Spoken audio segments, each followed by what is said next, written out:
আমি তোমাকে খুন করতে চেয়েছি। আমিও তো তাই বলছি বাবা, যে তোমার মতো একজন সজ্জন মানুষ চুলের মুঠি ধরে আমাকে টানতে টানতে আমাকে রাস্তায় ছুঁড়ে ফেলে দিয়েছিল। আর তারপর তোমার পোষা কুত্তারা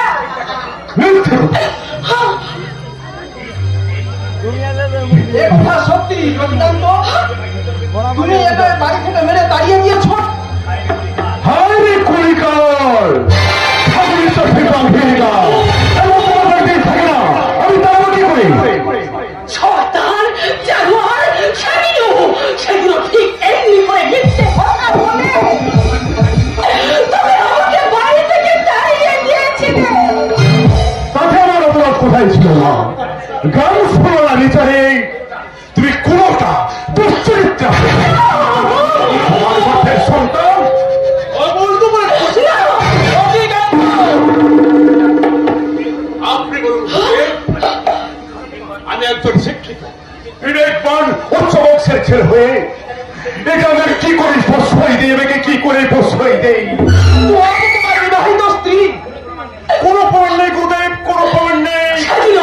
ওর গর্ভে ছিল আমারই সন্তান। শয়তান জানোয়ার, ওই সাধুটা মুখোশ পরে তুমি আমাদের সব সম্পর্কগুলোকে ছিন্ন করেছিলে। আর তুমি বলেছিলে আমি নাকি দুশ্চরিত্রা, আমি নাকি কলঙ্কিনী, আমি এমনি আকাশ বাতাসকে দূষিত করে তুলেছিলাম। আমার কোন অপরাধ ছিল না।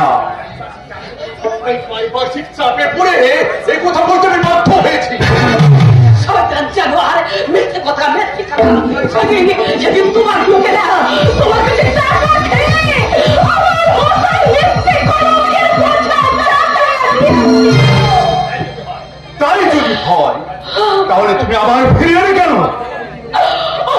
আমার এই অবহেলিত, আমার এই উপেক্ষিত সন্তানের জন্ম আর তার পিতৃ পরিচয়ে আমি একটু সামাজিক স্বীকৃতি চাইতে এসেছি। রবিকান্ত, এ কথা সত্য যে তুমি তোমার পিতৃত্বকে অস্বীকার করতে চাও? আমি রবিকান্ত এই জয়পুর থানা এলাকার আমি একজন মাঝারি বাপের নেতা। এরপরে আমাকে আরো প্রযুক্ত হবে, বড় নেতা হতে হবে। আর ভুলে যেতে হবে এই পায়ের নিচে জমে থাকা দুর্গন্ধ ময়লাগুলোকে, পুরনো দিনের কথা ভুলে যেতে হবে। শয়তান না, আমার ছেলে আমার বুকে রক্ত দিয়ে তোর লিখবে সেই পুরনো দিনের ইতিহাস। যে সমাজ সংসারে আমার সন্তান সামাজিক স্বীকৃতি পেল না, সে অশান্ত খবর ঘূর্ণি ঝড়, সে সমাজ সংসারটাকে ভেঙে একেবারে খাল খাল করে দেবে। ওই ক্ষমতার উচ্চাসন থেকে তোকে টেনে নামিয়ে দেবে এই পথের ধুলো। শেষ করতে পারি না। অধিকান্ত না, মায়ের মন্দিরে মহাপাপ তুমি করো না। মহাপাপ ধর্মের শিল্পে আমাদের উপরে উঠেছি। ফুল যখন আমার ধর্ষণকে শুরু হয়েছে আমার রাজ্য ভেসে, খুনের রক্ত ফুলে খেলোটা আমার সাবধান শয়তান, আর এক পায়ে গিয়ে আমি কিন্তু তোর অবলীলা সাঙ্গ করে দেব। পকেটের হাত দেওয়ার চেষ্টা করলে আমি কিন্তু আমি রাখবো মায়ের মন্দিরের স্বামী হত্যা। আমি সবাই মায়ের তোর মতো একটা নরাধ কখনো আমার স্বামী হতে পারে না। শোনো অধিকান্ত, তুমি, আমি জানি তুমি অনেক কিছু করতে পারো, কিন্তু এই মহাপাপ তুমি করো না। এই মন্দিরে মহাপাপ করে কেউ আজ পর্যন্ত রেহাই পায়নি, আর তুমিও পাবে না। আমি নই সন্ন্যাসী, কোনো সন্ন্যাসী কেন অনেকবার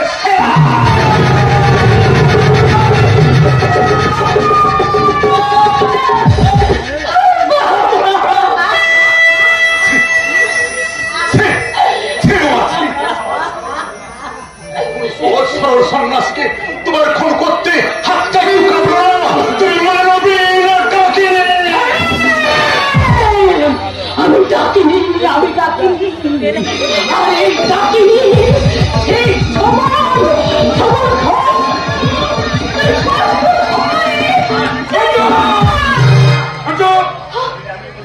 গুলি চালাতে বাধ্য হবো। আপনি আপনাকে কি খবরটা দিল? আমি তো ব্যবসা, আমি এই বাংলাদেশি বলা রহমত আলী তোমাদের নিত্যানন্দ ঠাকুর মহারাজ ও রবীন্দ্রনাথ প্রসাদকে একান্ত মারার অপরাধে আমি আপনাকে অ্যারেস্ট করলাম।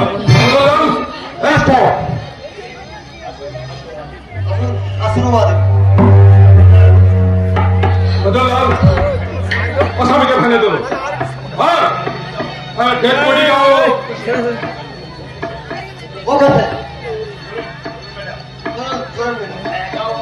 হ্যাঁ যাও মা যাও। আজ অতি জাতি সুখে থাকতে পারো তার ব্যবস্থাটা আমি নিশ্চয়ই করে দেব।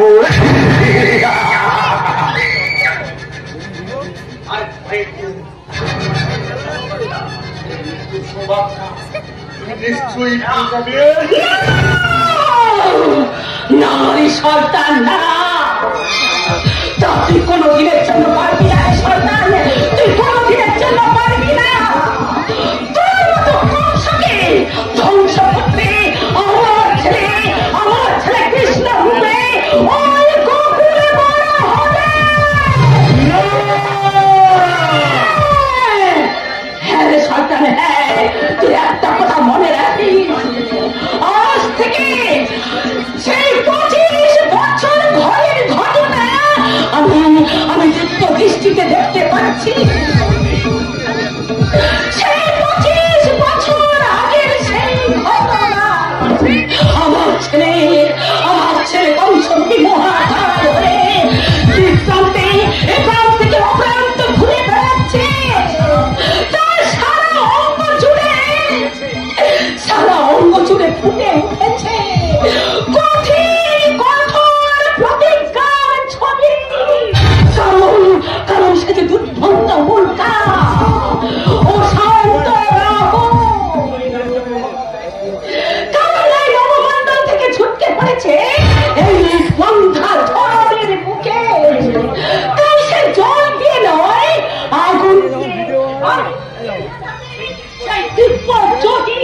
যে জ্যোতি তাকে বারে বারে মনে করে দেবে তার সবার সংসারে এই লাঞ্ছনা আর বঞ্চনা একবার কাপড়ে মুক্তি।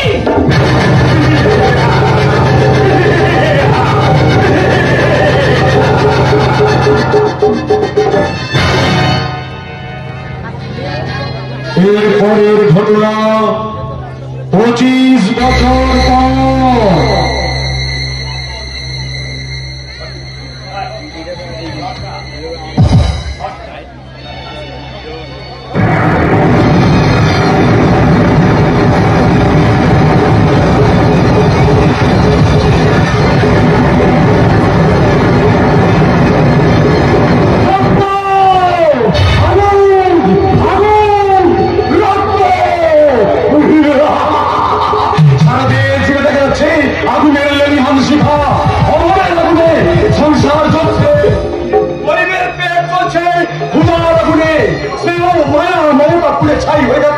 অশিক্ষা, বেঈমানি আর শয়তানের আগুনে। কিন্তু আমার মুখে চলছে প্রতিহিংসা আর প্রতিশোধের আগুন।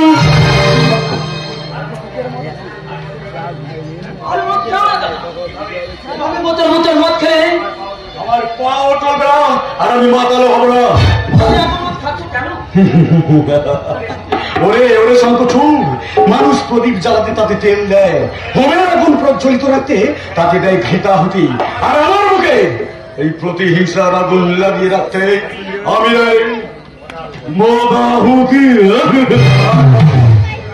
কিন্তু কার উপর কিসের জন্য তোমার এই প্রতিহিংসা? তা তো জানি না, আমি শুধু জানি জননী জন্ম ভবিষ্য সরকার সেই মায়ের বুকের প্রতিহিংসার আগুন জ্বালাতে তার সমস্ত অন্যায় আদেশ তুমি নতমস্তকে পালন করবে, তাই তো? কিন্তু কেন তা একবার জানতে চাইবে না? কারণ মায়ের বিচার করা ছেলে শোভা পায় না। তুই মায়ের আদেশে ছবল মারবে সমাজের বুকে, আর সেই বিষাক্ত ছবলে নিয়ে লয়ে যাবে সমাজের সারা ভারবন্ধ। আরে সমাজ সমাজ সমাজ এই বিষয় এই তোমার উপযুক্ত পার্শ্বচরের কথা। কিন্তু দাদা, আরে না না না না, তাহলে তোকেও আমি ছোট করছি না। এখন তুই মুখে জ্ঞান গর্ব ডায়লগ দিলেও আমার প্রতিটি কাজে জাল লড়িয়ে দিস। তাই তুমি আমার বুকে এসব কেউ তোমার বাংলার ছেড়ে কাজের কথা মন দিয়ে শোন শোন। আজ রাত 12টা ওই জয়পুরের জঙ্গল পথে যে বেআইনি অস্ত্রগুলো আমদানি হবে না, সমস্ত অস্ত্রগুলো নামে আমাদের গুদাম যাতে করে, আর আমাদের গুদামে কিছু অকেজ অস্ত্র ট্রাক ভর্তি করে ঠিক রাত 1টার মধ্যে ওই রতিকান্ত সাহার বাগান বাড়িতে ফেলে আসবি। ঠিক আছে। আর পরের কতটা আমার আমি ঠিক তোদের যেখানে যেখানে পা রাখতে বলবো তোরা ঠিক সেখানেই রাখবি। ঠিক আছে। আসল আর রাজা ওই টিউশন থেকে বাড়ি ফেরার পথে জাস্টিস চৌধুরীর মেয়ে অলকার গাড়ি থামিয়ে তাকে তোরা কিডন্যাপ করবি। না কোনো কিন্তু নয়, আজ রাত 12টায় এই জঙ্গলের বুকে একদিকে হবে গণধর্ষণ, একদিকে অস্ত্র বর্ষণ, আর এই দুয়ে মিলে কাল সকালে হবে কুল কালাম কাণ্ড।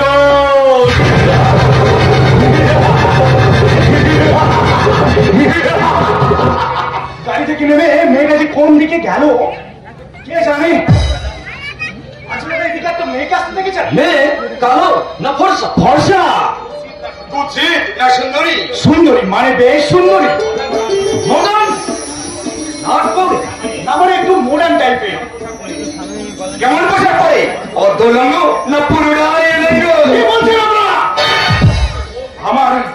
আমার বোন দেখুন কোন বাঘের পেটে চলে গেছে কিনা। মানে এই জয়পুর জঙ্গলের কোন 4 পেয়ে বাঘের পেটে না, এই নগ্ন বিকৃত সমাজ ব্যবস্থার 2 পেয়ে বাঘের খপ্পরে। তা কেন হবে, তা কেন হবে? দিন দুপুরে এই ভদ্র সভ্য সমাজের মাঝে ভদ্রতা দেখাচ্ছেন? কোথায় যাবেন? আরে কোথা থেকে বলছেন? আমি কলকাতা থেকে আসছি, যাবো এখানকার হাসপাতালে। রোগী না ডাক্তার? কে? আমি নয়তো কি আমরা? আমি জয়পুর হাসপাতালে ডাক্তার অনুপম সেন। আজই এসেছি হাসপাতালে জয়েন করতে। তারপর হাসপাতালের ওষুধগুলো বাইরে পাচার করবেন নাকি পাচার করা রোধ করবেন? তার মানে এখানে সুখের চাকরি করতে হলে ওই দুটো কাজের যে কোনো একটা কাজ আপনাকে বেছে নিতে হবে। আর শয়তানের সঙ্গে হাত মিলিয়ে রোগীকে মৃত্যুর মুখে ফেলে দিন, জীবন মৃত্যুকে পায়ের বৃত্ত করে তা রোধ করুন। আমি আপনার পাশে থাকবো। বলুন আপনি কোনটা চান? আপনার কথা তো আমি কিছুই বুঝতে পারছি না। স্বর্গ আর নরকের মাঝে ঝুলে থাকা কৃষ্ণ কুমারী, তাই না? আর আপনি সেটা 24 ঘন্টার মধ্যে বুঝতেই পারবেন। এখন যান, বাকিটা পরে আপনাকে বুঝিয়ে বলবো। হ্যাঁ যাচ্ছি ভাই, যাচ্ছি ভাই। মেয়েটা যে কোন দিকে গেল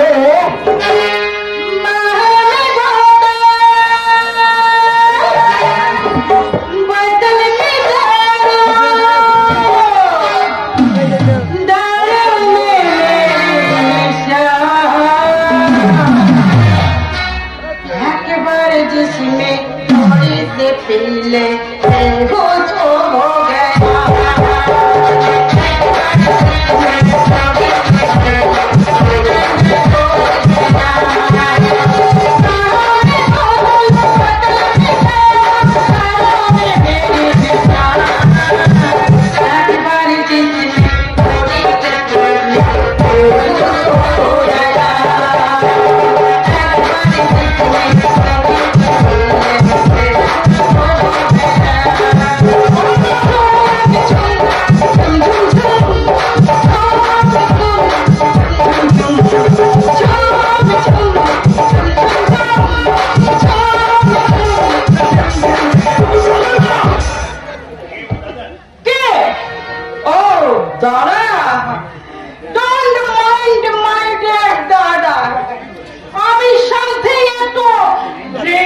গেছি, আর তাই বলে একদম মাতাল হয়ে যায়। গাড়ি থেকে নেমে কোথায় গেছিস?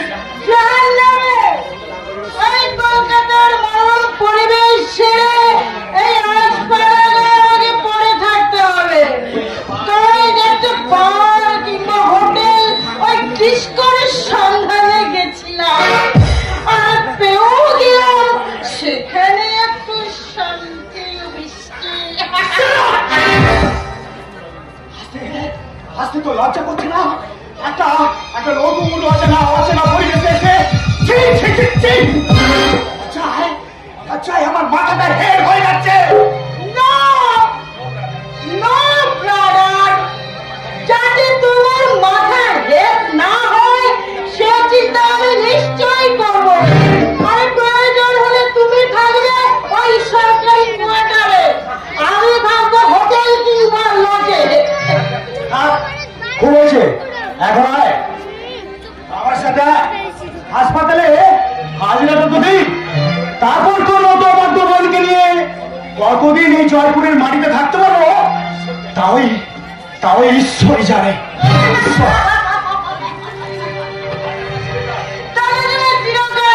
একই রকমই রয়ে গেল। আমি ওল্ড মডেল জীবন সাথীকে বাদ দিয়ে আমি রঙিন প্রজাপতি হয়ে উড়ে বেড়াচ্ছি। আমি নাচছি আর গাইছি, বলছি আমি সুন্দরী হয়েছি, কে নিবি আমার কাছে সোনা, সোনা, সোনা,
বৃষ্টিপাত করতে এটাই হবে আমার আড়াই প্যাচের ঘোড়া।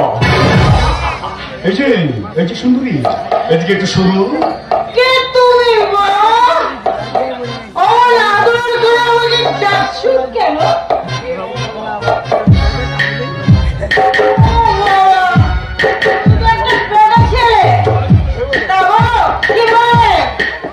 তুমি লাইফটাকে এনজয় করতে চাও? এনজয় করতে চাই। আমার জীবনের প্রথম শেষ কথা হলো ফুলি এনজয়। এনজয় দিতে পারিনি বলেই একটা বিয়ের ছেলেকে বিয়ে করে 1 মাসের মধ্যেই আমি তাকে দিই আরে যাক এসব চলে যাক। বলো কি করলে এই জয়পুরের বুকে আমি পুরোপুরি জীবনটাকে এনজয় করতে পারবো? তোমাকে আবার কত চলতে হবে।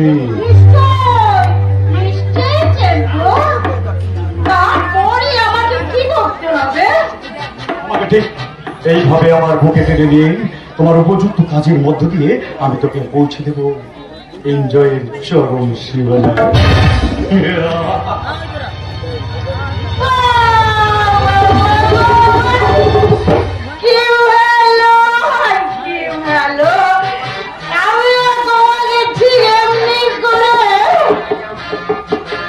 দাদাকে আমাকে একটু আবদার করবে না?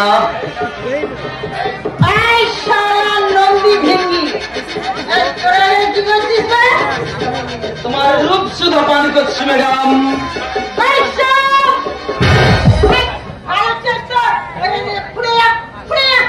তা বললে কি হয় সুন্দরী, দাদা যখন চলে গেছে তখন আমরা আপনার রূপ সন্ধান করবো।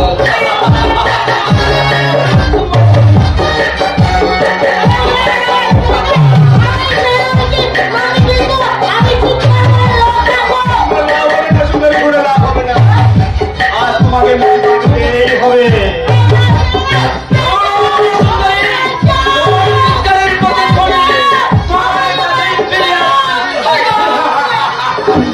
প্রকাশ্য দিনের আলোয় তোর নারী নির্যাতন করছিস, এই না তোদের পাপের সাজা।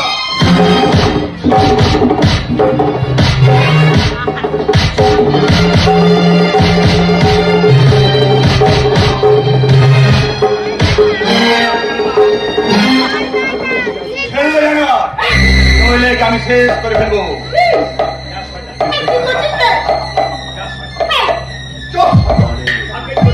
ভাগ্যের চলে আজকের মতো বেঁচে দিবি। আমি নই রে সারা, তোকে আজকের মতন এখানেই ছেড়ে দিয়ে গেলাম, আর এটাকেও আমি তোর পাশে চমা রেখে গেলাম, বুঝলি সাটন?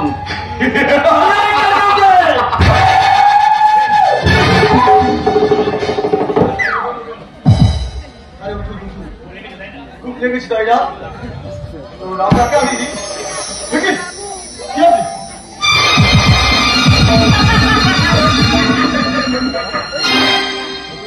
নতুন করে পরিচয় দেওয়ার কোনো প্রয়োজন আছে কি?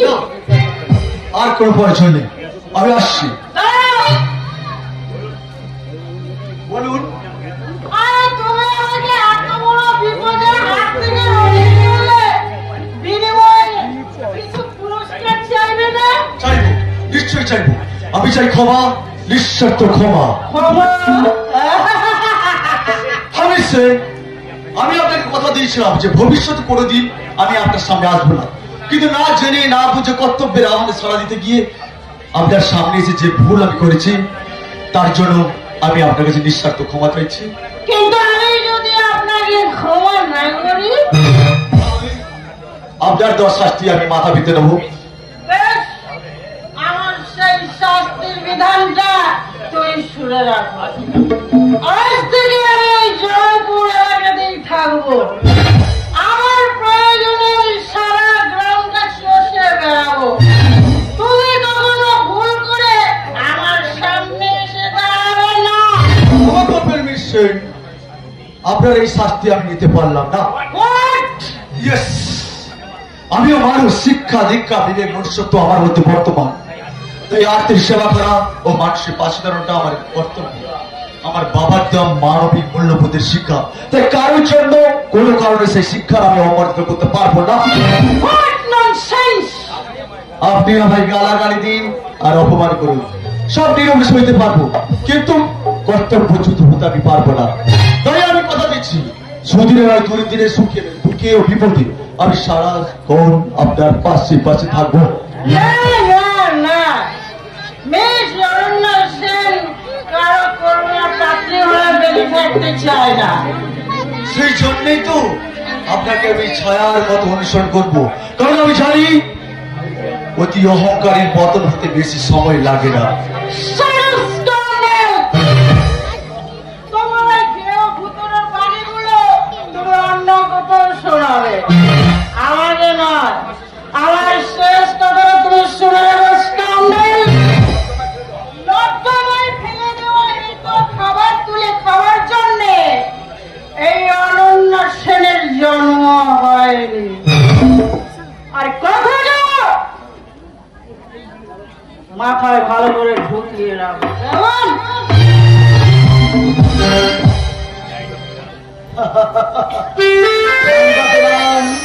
আমার গলায় তোমার গলার হার, তোমায় আমি করবো শুধু মোর অহংকার। চিরস্থায় নয়, তাই ইতিহাসের পাতায় পাতায় লেখা রয়েছে, তো মানুষ কুশিক্ষার খবর উপরে অহংকারকে অলঙ্কার করে কণ্ঠে ধারণ করতে চায়, যার চরম পরিণতি শিকার আমি কুশল বিশ্বাস। না না, এত সহজে আমি হার মানব না। সুশিক্ষার পরিভাতে কুশিক্ষার সূর্যালোককে আমি প্রতিহত। আমি তো জানি না কোন অপরাধী হয়েছি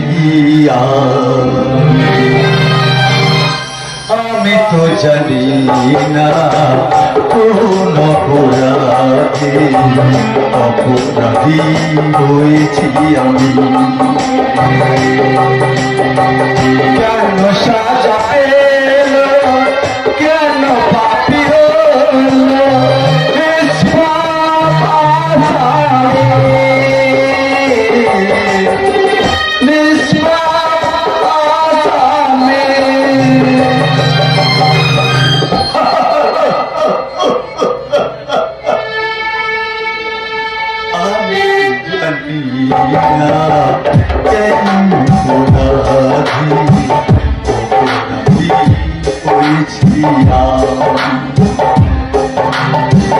কেন সাজা এলো, কেন বাপি হলো, আসামি